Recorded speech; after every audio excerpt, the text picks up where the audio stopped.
xibaar yu wér te wóor ca tàng-tàng ba abonnez-vous pour ngeen di mën di jot suñuy vidéo.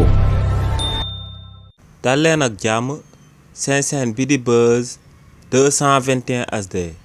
kii di Aziz Ndiaye di akub ancien promoteur de lutte bu kenn dootu présenté ci réew mi di Sénégal dal di nekk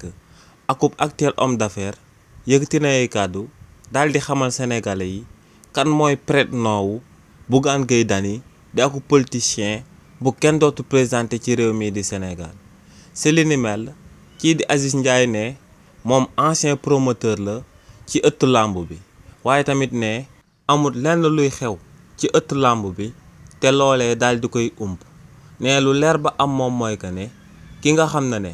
moom mooy prête-nom wu Bougane Gueye Dany ci ëttu làmb bi du kenn ku dut Assane Ndiaye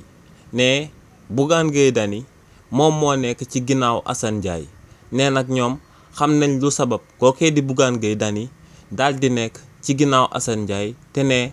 xam nañ tamit objectif yi nga xam ne moom la Bougane Gueye Dany daal di am ginnaaw ba mu nekkee ci ginnaaw kookee di Assane Ndiaye nee nag lu leer ba am moom mooy que ne làmb ji moom nekk akub homme d'affaires wala nekk akub politicien wala nga daal di nekk akub chefu télévision dugg ci li ni mel teewut nga daal di ci imposer ses lois nee lu leer ba am moom mooy que ne